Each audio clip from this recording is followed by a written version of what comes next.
Making it happen, and we so passionate. Right. With dental training, growing your dental practices every single day. Gotta keep rising, be a better version of you. We call it Kaizen. Yeah, practice biopsy. Going up, no stopping. Yeah, practice biopsy. Let's go. Hey, Practice Biopsy, D'Angelo here, and today I have a great guest. This is Dr. Haley Schultz. Emphasis on doctor, because for the longest time I've known her as a dental student, and I have actually been on her podcast who interviewed before, and this is the first time that the tables have turned. Haley's now a doctor, and Haley's now on the Practice Biopsy podcast. Okay, so Haley, give yourself a brief little intro. Where did you go to school? Where are you practicing now? Exactly when did you graduate? And introduce yourself to the audience.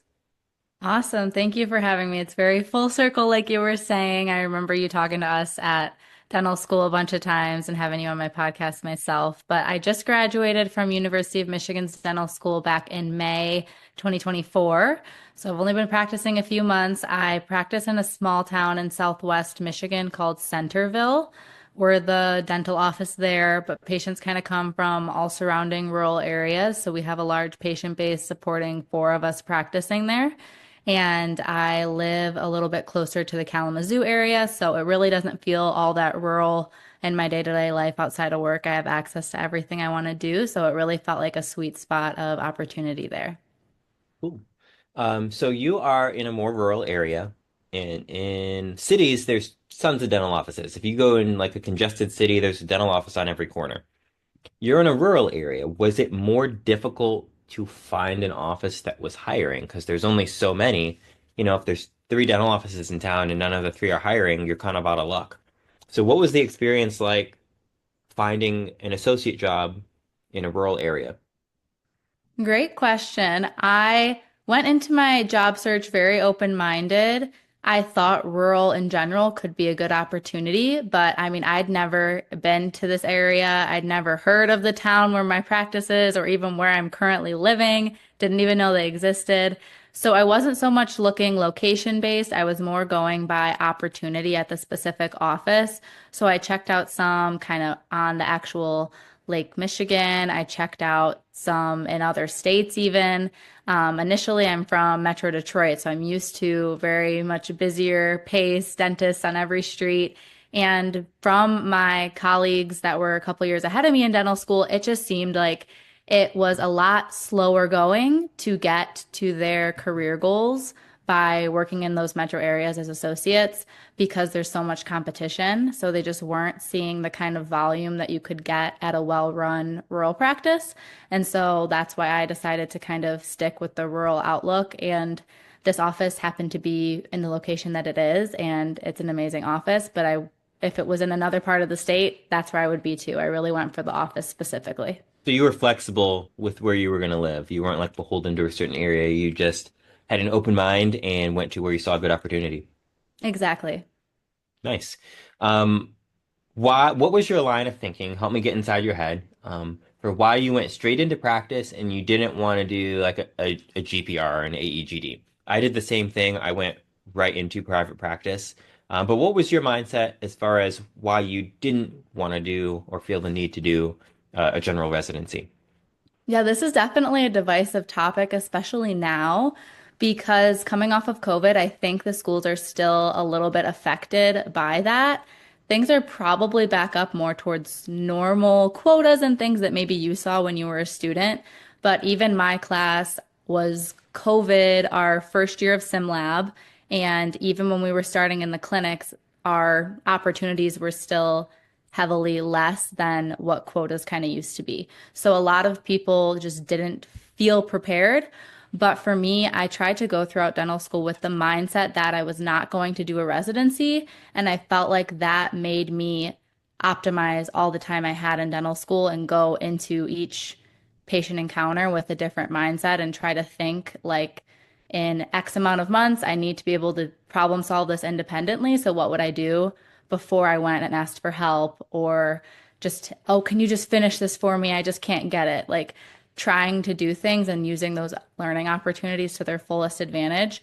I just took that mindset and ended up feeling ready closer to graduation. If I Mhm. didn't feel ready, maybe I would have done a residency, but I think forcing myself to go out of my comfort zone consistently is what helped me feel ready to practice.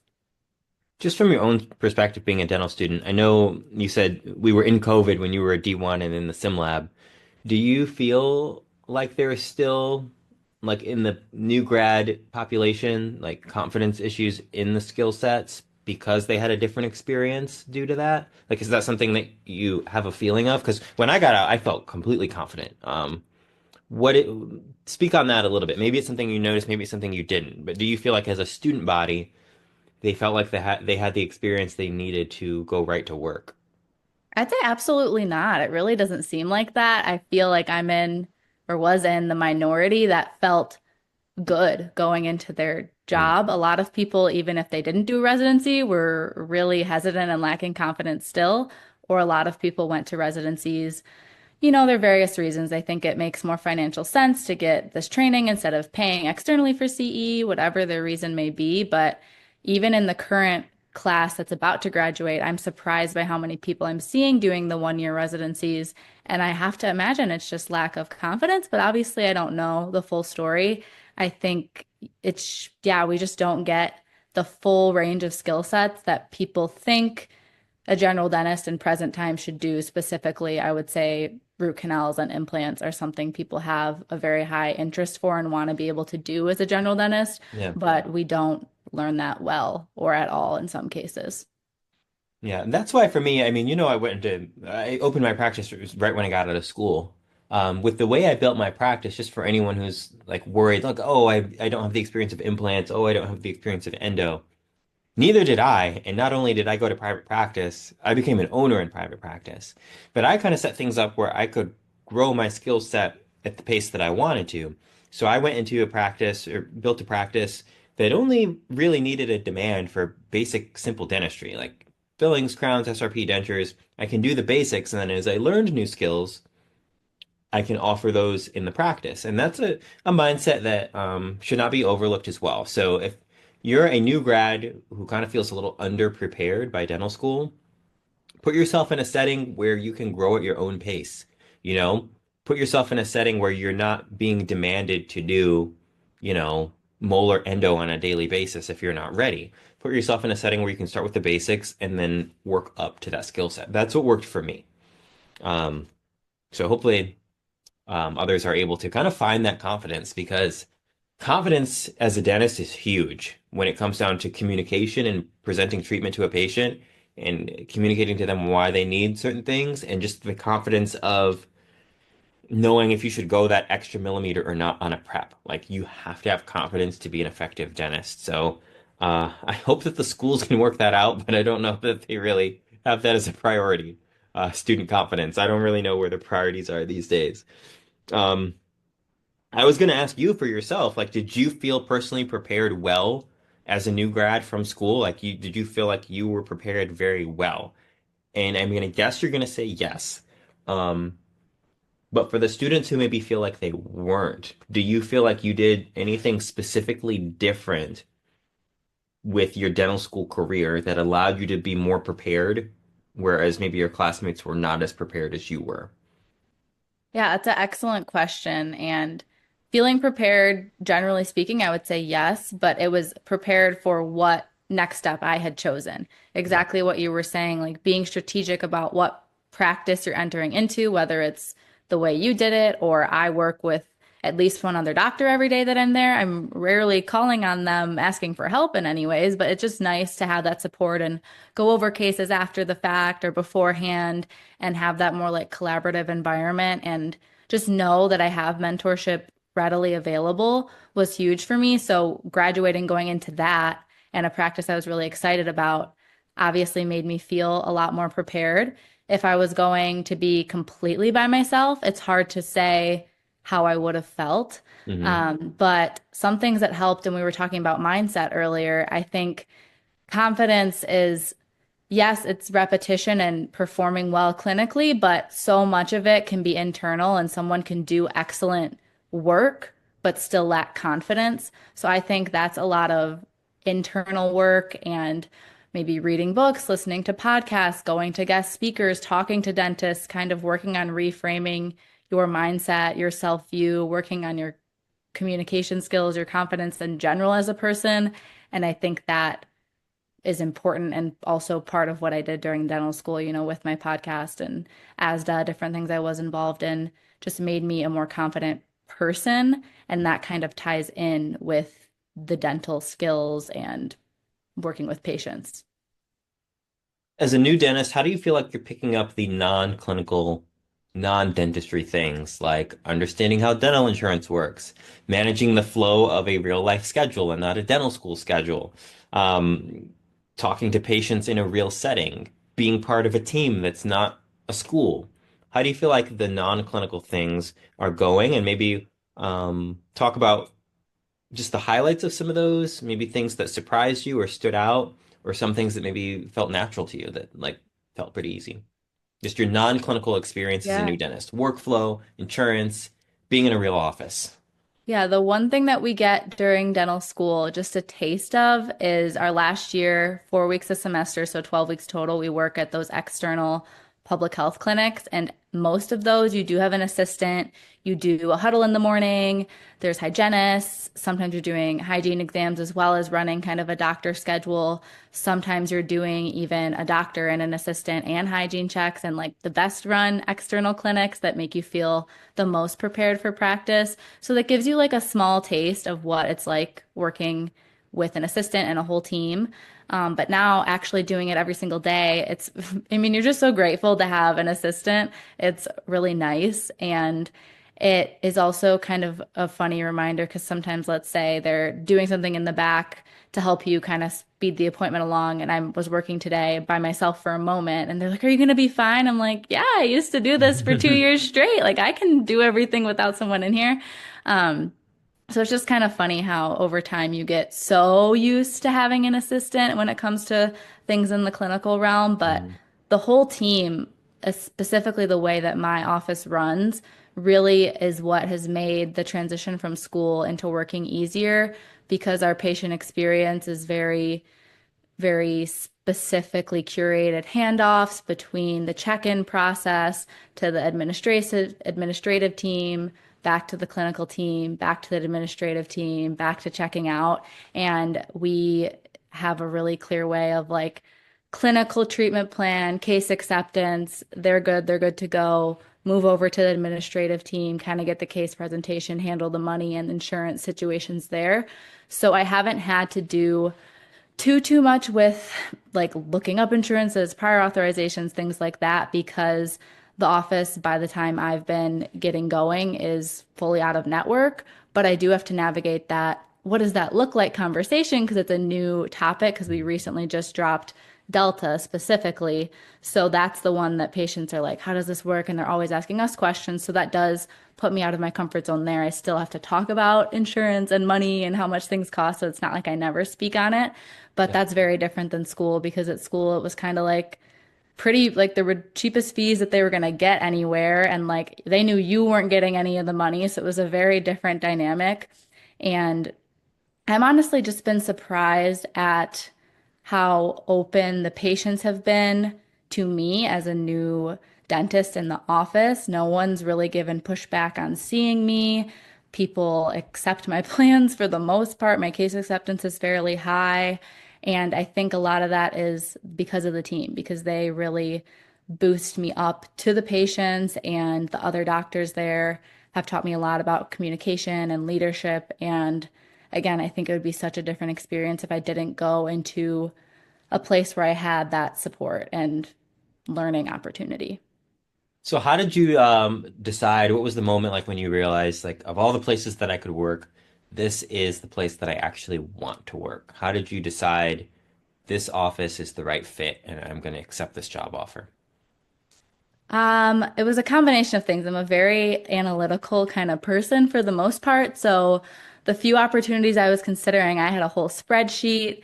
I had come up with all the different categories that I felt like were important about an office as well as the place that we would be moving to live there. And then I gave each category like a point system of how much it mattered. And then I Mhm. rated every office. Like if it could have 5 points, it was a 1 through 5. But then the team was like 15 points because that was so important. And then I ranked that. Then this office blew all the other ones out of the water, which was not a surprise. But that was just kind of a small factor to kind of reaffirm just the general feeling. I feel like you know a place where the culture is something that you really fit into and you agree with their treatment philosophy, I think is huge. There's very clear expectations for what it's going to be like while you're transitioning in, what future growth is going to look like was all very transparent from the beginning. And it was all things that I wanted to hear. And again, just connecting with the doctors and the team and feeling like I know I'm going to have support here to grow and to learn. And I'll be busy, I'll be seeing patients. All of that was really important to me. And yeah, it really came down like the main thing was literally just the feel. But obviously, I did a lot of talking and thinking and reflecting on the different opportunities too. What is your daily workflow like? Like, how many patients are you seeing? How many ops are you working out of? What type of treatment are you doing for the patients that you're seeing? A clinical day in the life of Haley. What are you doing? What services are you providing? So I really do the general dentistry type things like what you were talking about at our office. So I Monday through Wednesday, we get in around 7:30, we huddle at 7:45, we start patients at 8, and then I'll see patients from 8 to 12, and then we have lunch for an hour, and then from 1 to 4:30, and then we have an end of day huddle around 5. So that's how long I'm there, and then it can range from having a two-hour blocks in my main column in the morning and then a 3-hour block in the afternoon. And that would be multiple crowns, multiple fillings, someone getting their whole plan done in one appointment. That's kind of our ideal. Mhm. Occasionally, people are breaking it up, or it was from a hygiene appointment and all they needed was one filling. So those are sprinkled in there too. I pretty much have a primary column and then an assistant directed column where I'd be popping in to do limited exams, or if, again, it's a small filling, something quick could be in that column. And then as I'm free, if the hygienists need exams, we pop in too. There's always one other doctor that I'm there. Typically, there's 3 of us every day. Mhm. We have 14 team members and then 4 of us doctors, but there'll be 2 to 3 of us there each day. And that's Monday through Wednesday that I'm working. And then Thursday, I'm there until about 2 o'clock. So it's a little bit of a shorter day and we don't take a lunch. But mostly we try to get big appointments on my schedule and we try to have patients do everything since we're very like not insurance driven. We just Mhm. like do everything, be done with it, know everything works well together, and then not have problems is kind of how we present things.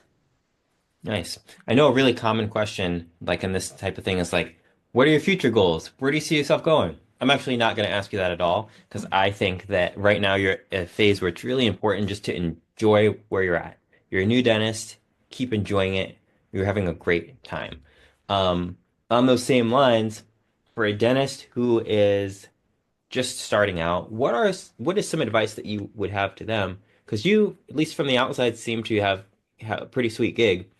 Advice to like other new grads to say, how do you make the most of this dentistry degree that you have right now as a new grad? I know so many new grads or fourth year dental students, they're still kind of stressed out, and you can almost see they're worried about how things are going to go. They're a little nervous about starting this new career. What is your advice to them to just help them enjoy the moment that they are and start off their dentistry career on the right foot, like you have? Yeah, I mean, obviously, it's great if you love your first job or and you can make sure that that's one that you're going to thrive in. But even not, my friends that don't love their jobs are still so happy and loving life on the other side of school. It's so nice to be out of school and to be earning an income, whether it's as high as you want it or not. It's still really nice to not be a student anymore, have more time, have more flexibility. Most people aren't working 6 days a week as a dentist, so you do have a lot more free time on your hands. and you have a little bit more income to play with to enjoy life a little bit more. So even my friends that don't love their first job are still really happy. And I think that gives people something to look forward to. But of course, the main thing is just trying to find an office that you can thrive and grow at, whether that's support to learn externally and they're going to help support your CE, or if there's a direct mentor you're going to work with, whether they're in the office or they're working with you after hours, something to help your skills grow, however you're going to find that, I think is key to keep building your confidence and making sure that you feel like you are kind of reaching the goals that you were imagining when you were a student. Haley, I think that's a fantastic answer, and I can't wait to continue to follow your journey and see where you take things and see what you do next. I do like to keep these between 20 and 30 minutes. Believe it or not, we are already at that point. Okay, so I want to thank you for your time coming on here, and I know that many listeners in our audience are going to absolutely benefit greatly from everything that you had to say. Thank you. Thanks for coming on.